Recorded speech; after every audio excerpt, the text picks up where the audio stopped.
second speaker for the afternoon. This is Dr. Lalit Kapoor. Lalit Kapoor is a senior general and a gastroenterologist surgeon in the and is the medical director at the Shakuntala Memorial Hospital. He's also a medico legal expert and the founder of the medico legal cell of AMC Mumbai Association of Consultants of 8,500 consultants. He's also the author of the book Better Safe Than Sorry, Medical Legal Do's and Don'ts. And he's presently the director AMC India project. I would like to invite Dr. Lalit Kapoor to speak on medical legal issues in laboratory. Yeah. So we have 25 minutes and 5 minutes for question answers. Well, good afternoon, friends. I am among pathologists. I am the odd person. I am a surgeon. But happy to see so many pathologists in one place, because pathologists, as I will tell you, are so very important in our life.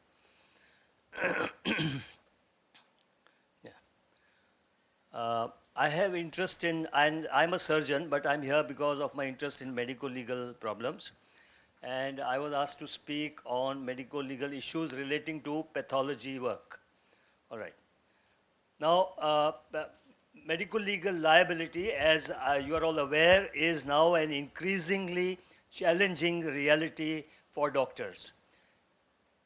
I don't have to tell you, you must be reading newspapers, and every day you must be reading so-and-so doctor asked to pay this much compensation, charged with negligence, allegations, and so on, made to pay damages, and using more and more of this news. So you are quite aware, it's an increasingly challenging reality for doctors, and now including pathologists, right? Because till now, pathologists were somewhat immune, and but that's no longer the case. Now, why is that happening? So for that, for the etiology, very quickly, I will go into the changing scenario of medical scenario, which medical practice, which is responsible for increased liability. Doctors are, this applies to everybody, all specialties. Doctors no longer surrounded by an aura of infallibility. Expectations of public have risen sharply in an era of high-tech medicine, particularly pathology, I think. I just heard the previous speaker give such automated kind of equipment. There's a rapid rise in consumerism. The patient is now equated to a consumer or a grahak or a customer. Unfortunate, but that is true. And the doctor is now referred to as a service provider, like a healthcare provider, much like internet service provider or any XYZ service provider. This is the fact of life. Healthcare is now become an industry. It is called industry. It was never the case. Now it's an industry, $40 billion industry, supposed to double in the next few years. So you can imagine it is also now a commodity that can be bought and sold. Right? You can buy healthcare and you can sell healthcare. And this is how it's become industry, how business people are now attracted to it, the new gold rush, investors hoping to mine wealth in healthcare. All right? And there is a commodification of healthcare. As I said, it's become a commodity, and if it's a commodity, it has to be marketed, and you have to advertise and you have to market yourself. All right? Which was not the case. There's a virulent marketing, advertising, including pathology, because it's high tech, lot of investment is involved, you want returns as well, and therefore not uncommon to see do 5 tests and 3 tests free and things like that. All right? So this is inevitable, which is happening. Now, I must just show you this advertisement, which was shocking to me at least. I never thought this would ever happen. Advertisement for IVF center, which says first and only fertility institute of the world, offering 100% money back, guaranteed to IVF patient. Either the couple gets live born child or gets 100% money back. Unbelievable. But this is what is happening. There are heart hospitals advertising angioplasty will be free if your angiography is done here and it turns positive. the angiography will be free. And we'll charge you only for angioplasty. Huge hoarding on the road. So this is what is happening, and that is the explanation why this kind of things are increasing. All right. The new buzzwords are quality assurance, accountability, medical audit, accreditation, words which we never thought are supposed to apply to medical people. Earlier, we always spoke about the art, mastering the art and science of medicine. That's no longer the case.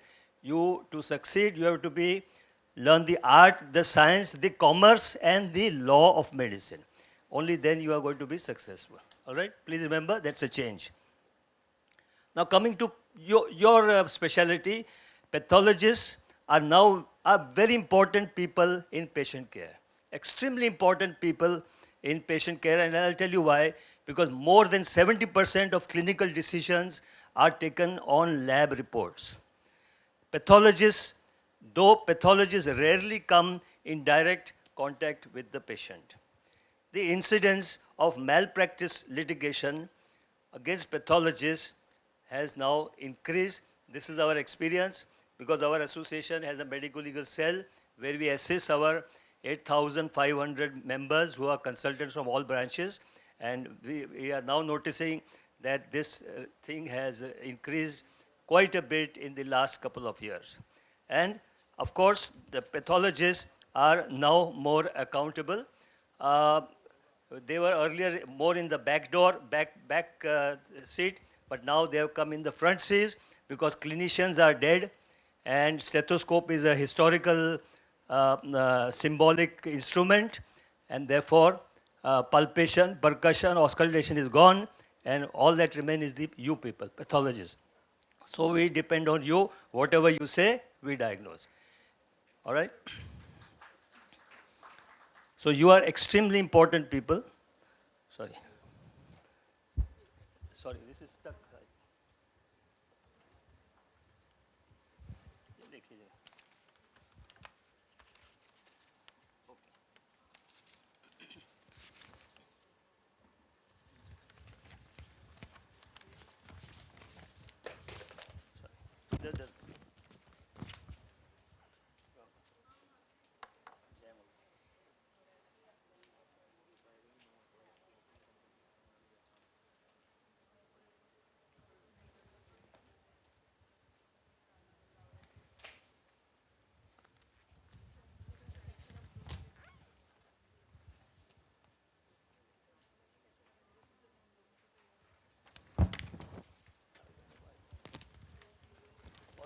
I'll continue. Yeah, no.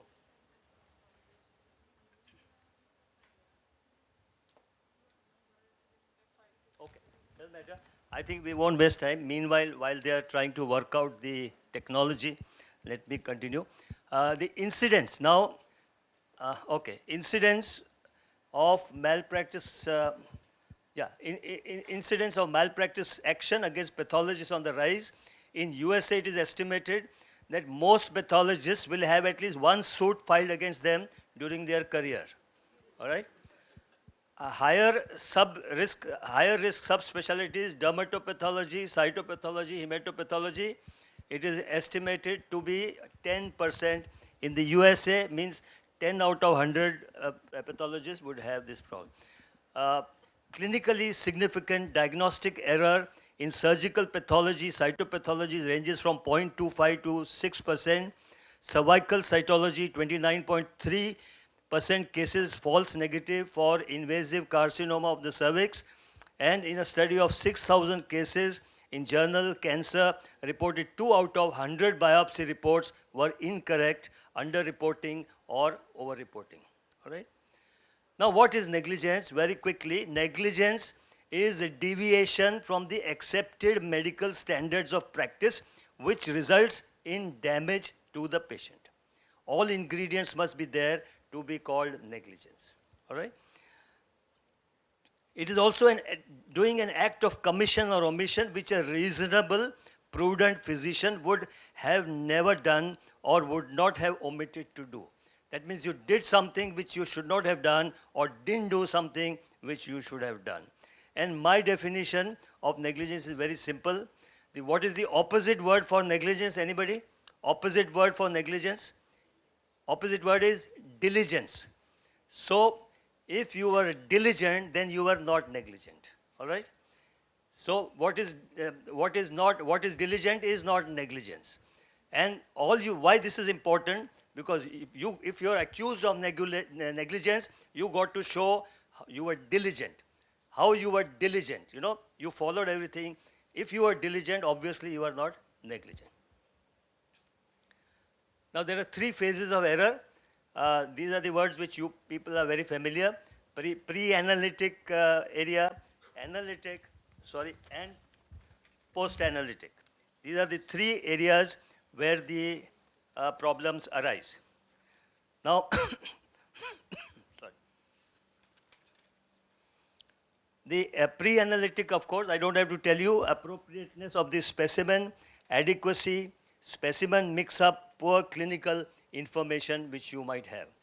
This is pre-analytic. Analytic is the logistic technical processes in the lab, slide preparation, the SOPs which you follow, automation, and information technology has, of course, helped minimize and the minimization of manual intervention in your processes. And post-analytic is the final report which is prepared and processed clerically and delivered to the clinician, errors in terms of correctness and completeness of the report. That is the post-analytic. Right? These are the phases. And the errors are basically three errors: no fault error, system error, and cognitive error. The no fault error means there's no fault, right? And still there's an error because there are limitations and uncertainty of medical knowledge, and certain things are difficult to diagnose. Systemic errors are technical organizational failures, and cognitive errors relate to experience and competence. So the common causes of malpractice action: failure to diagnose, failure to solicit consultations or perform special studies or even suggest or advise, action resulting from specimen misidentification and processing, and mistakes in written or verbal reporting or communication. Now, I don't wish to go into details of this, just to illustrate a few things, how these problems come up. I'm not going to, because time is short, so I will not go into, though we have even slides and everything, but we don't have time for that.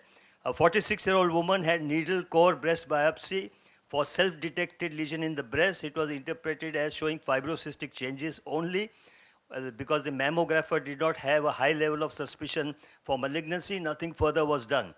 In 1997, patient presented with the right supraclavicular lymphadenopathy, and a lymph node biopsy showed metastatic breast carcinoma, GCDFP-15 plus stroke ERP plus whatever it means. The lesion in the right breast was now larger and radiographically atypical.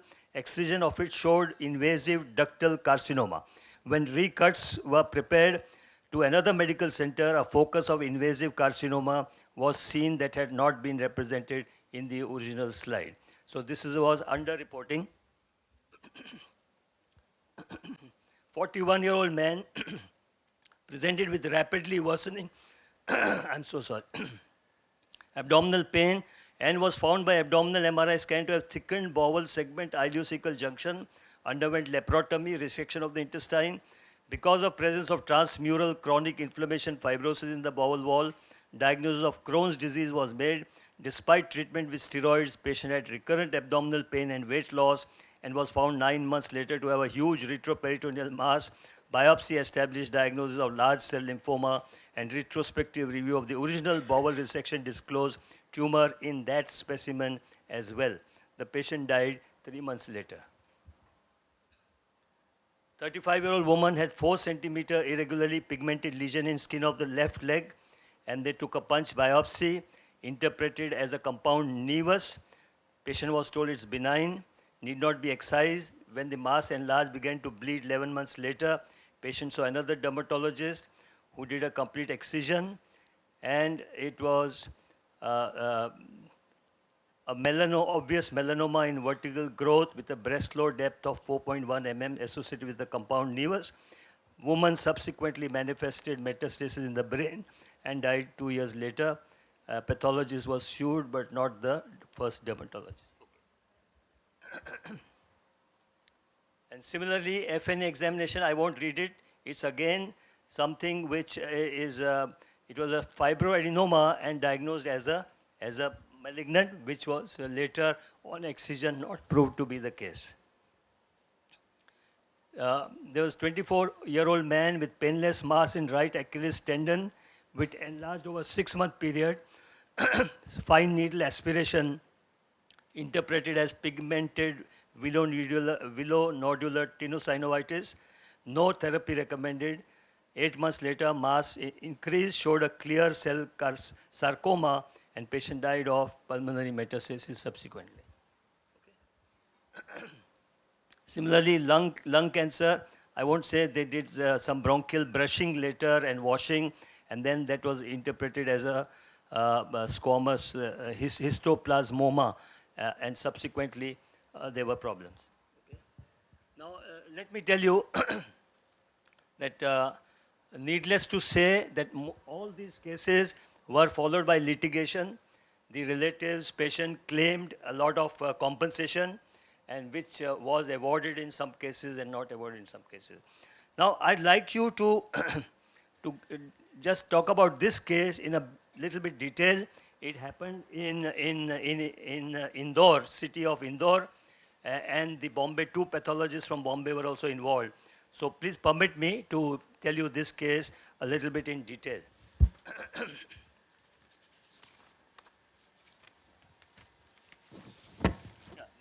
This pertained to a 5-year, this is a very interesting case, so I'd like to tell you in detail.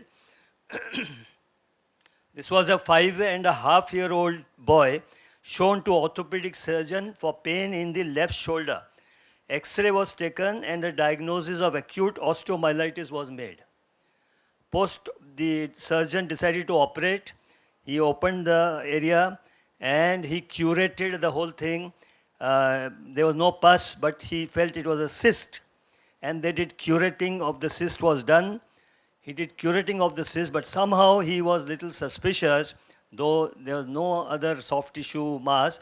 And he sent this for histopathology to 3 pathologists. Can you believe it?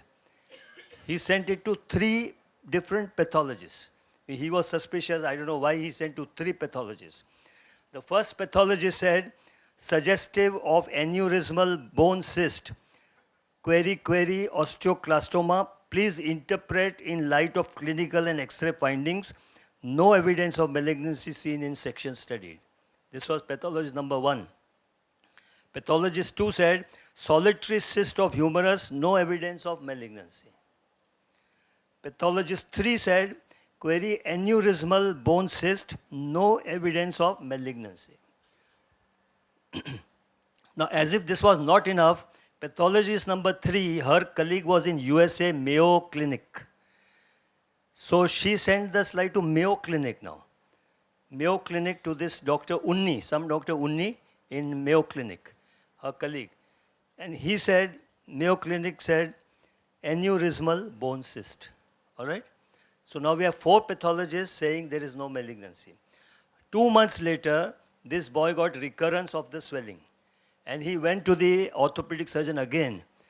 And orthopedic surgeon said, no, don't worry, there's some inflammation, there's that, maybe infection, gave antibiotics and said, we'll get an X-ray done, if necessary, re-biopsy or whatever. But they never came to him again. They never went to him again. They went to another orthopedic surgeon who referred him to a cancer surgeon in Indore, and that cancer surgeon said, no, this is malignant, this is not benign, and he referred the patient to Bombay Tata Hospital, to these surgeons here. So those slides were sent, and these slides, the Tata Hospital pathologists, they reviewed the slides, and what did they say? Sorry, I must also tell you that these 4 pathologists, they said non-neoplastic, and then the 4th pathologist, professor of pathology in that medical college, presented that paper in a conference like this to all the pathologists, right? And the said, sorry, and the topic of the subject was non-neoplastic lesions of bone, a slide seminar. All right? So this was presented in a conference like this, and everybody appreciated, clapped, and everything. All right? Now, Tata Hospital said, cellular tumor rich in osteoclast giant cells, pleomorphism plus few mitotic figures, taking into consideration histological findings and X-ray picture diagnosis of osteogenic sarcoma is favored. The diagnosis is favored. They also did not say very clearly, you know. And there is increased vascularity. The child had to undergo a 4-quarter amputation, was done at Tata Hospital. And now they filed a case in the National Commission at Delhi claiming 30 lakh rupees as damages. This was 96, mind you. 30 lakhs, then what was the value? In 1996, claimed 30 lakh rupees. And this case went on, and all the pathologists gave their opinion, and lot of literature was shown that how an aneurysmal bone cyst can look, or rather the osteogenic sarcoma can easily be mistaken for an aneurysmal bone cyst. And 4 pathologists said, so obviously all couldn't have been incompetent. And even USA, the doctor said, and this case went on for many years. And then, of course, I lost track of it. Though the doctors had met me, we had discussed. And then, but it was a very old case. So I also, somehow I got the telephone number of, there were 5 doctors. So one doctor, orthopedic surgeon, they said passed away 2 years ago. So I could talk to him. The pathologist, I could speak to him. So I said, what happened after that? I didn't know. So they said, no, the court finally exonerated them. They were not made to pay compensation because, and of course, one charge was why alkaline phosphatase was not done at that time. That was another allegation. Why you did not do alkaline phosphatase? Told the surgeon was told why you did not do. And he said that can rise in so many cases, and even osteomyelitis, it can go up. So, so somehow they gave lot of references, lot of textbooks, and somehow they were exonerated. All right. So the message is also, if at all there is any allegation, you need to study it very well as if you are writing a thesis, and you have to convince the court, which is not so easy because they are all lay persons. They don't know anything, but they are supposed to become medical experts, and which is very, very dangerous thing, but that is what is happening. You can't do anything. Sorry. And the next case, again, which I would like to tell you a little bit more about it, again, a very interesting case occurred long back. This was from Dhulia, pathologist from Dhulia, very, very busy pathologist. And some lady, pregnant lady, came to him for VDRL, routine testing, including VDRL. So what did he say? His report was that VDRL is positive. He said this pregnant lady, and her husband was a lawyer, by the way, Husband was a lawyer, and he said VDRL is weak positive, 1:2 dilution. With the footnote, weak positive may be non-specific. And, I'm sorry. He said VDRL test positive, titer 1:8. And this he typed in red. In those days, it was in red. Positive report means highlighting. So in red, 1:8 positive. And then, of course, she took injection Penidior and whatnot from other doctors. And husband, of course, then they got it done from 2 other pathologists. One said 1:2 dilution, weak positive. Other said weak positive may be non-specific. Same thing, the other pathologists also said the same thing. So they said no. And this fellow said, they filed a case against this pathologist and said that The husband threw out the wife. Husband threw the wife out of his house. You are of loose character. Your VDRL is positive, and but then it turned out to be negative, and there was a big litigation. For several years it went on, and at the end, the judge he said, yes, you are guilty. Patient has suffered. So, but fortunately in those days they were not so generous. So he said, opposite part, the pathologist shall pay 50,000 plus cost of 10,000 to the complainant within 2 months. Otherwise 18% interest and so on. But what he said was that the defendant, and he gave lot of literature that how it can be false negative, you know. But the judge said, though he has produced lot of things to support his contention, we agree that the literature does support his story. However, it is a fact that the report stated VDRL positive for titer 1 in 8, which could mean either the wife or the husband could be suffering from venereal disease, and hence heavy dose of penicillin was administered. However, now this is the key thing I'd like the message to give you. However, in the certificate issued by the doctor, there is not the slightest indication that the result should be treated as a preliminary result subject to confirmatory test. There is no iota to show that the results were in the nature of preliminary result, and further confirmatory test should be carried out to resolve the diagnosis. We feel this is a serious deficiency on the part of the doctor, and in view of the stigma and social trauma which the husband and wife have suffered, the doctor should pay the patient. This was the case.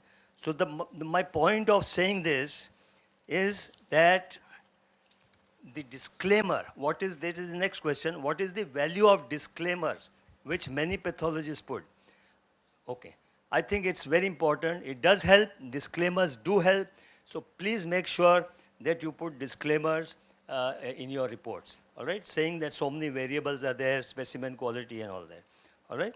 And informed consent, again, if you're doing any procedure, FNAC, biopsy, this, that, please take informed consent, so which shows that you have explained to the patient. Now, very quickly, prophylactic measures, we've already said, adhere to guidelines, SOPs, quality assurance programs, monitoring of trainee pathologists who can give you a lot of problems. If they are not good, non-pathology technical staff, refuse reporting on defective or doubtful specimens. Don't hesitate to take second opinion from colleagues when in doubt, and have good communication between you and the clinician and you and the patient. And please document the same, document it. I spoke to the surgeon on this date, this time, so and so. Please document it. Otherwise, it has no value. All right?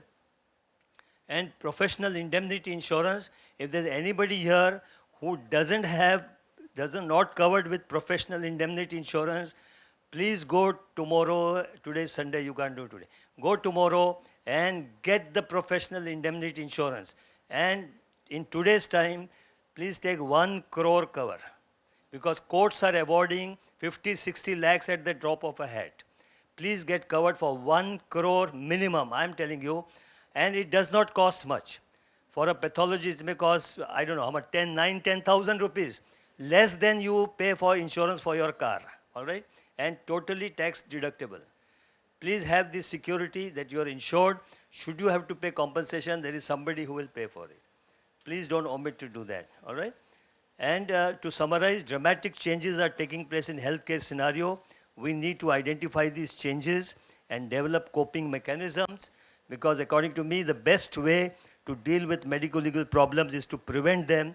And the book I have written, the title is Better Safe Than Sorry.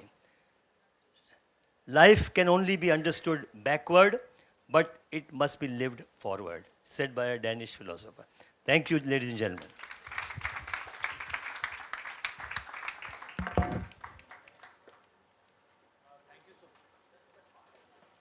Thank you so much, sir.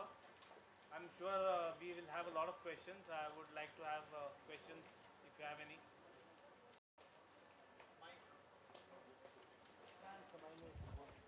Any questions, please? Yes, Dr. Gavaskar.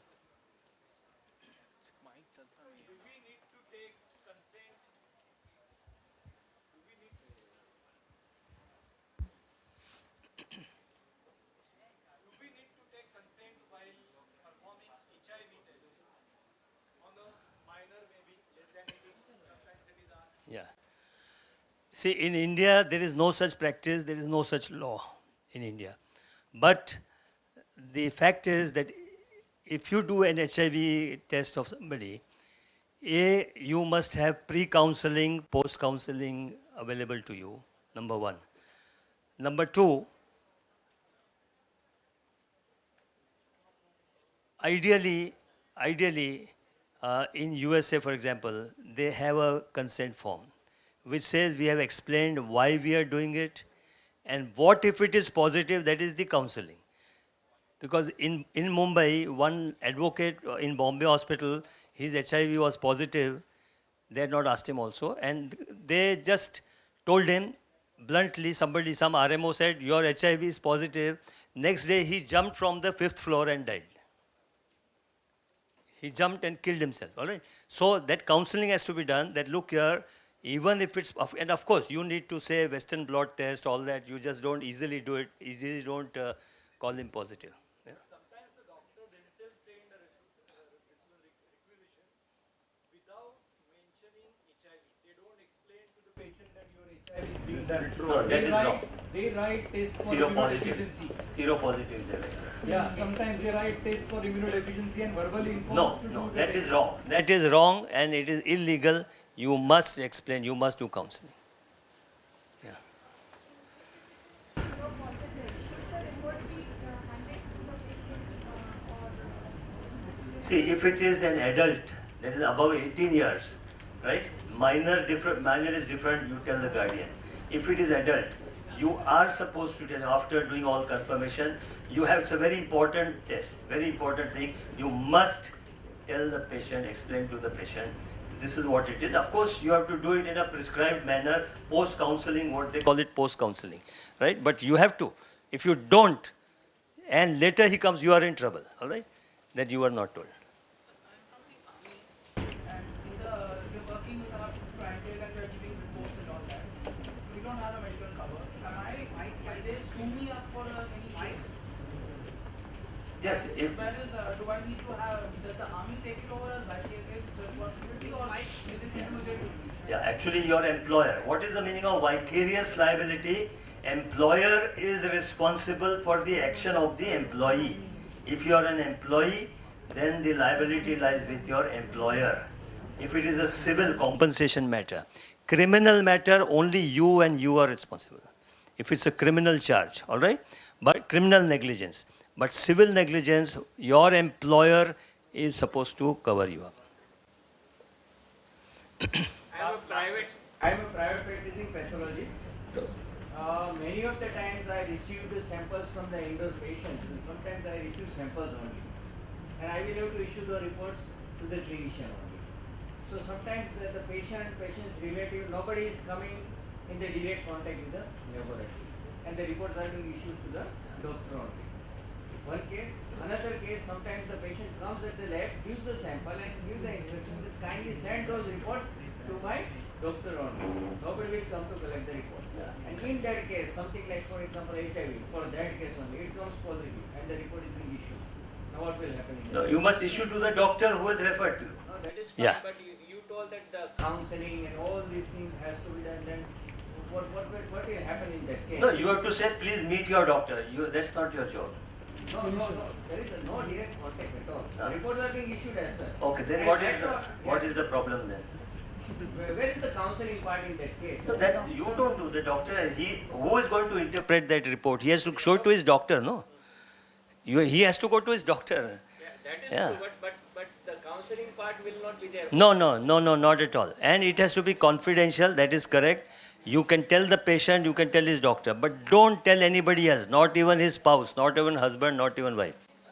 All right? Sorry. Thank you, sir. All other questions can be taken up during tea. I would like Dr. Gavaskar to present sir with a small memento, and I really thank him for coming here today. Thank you so much.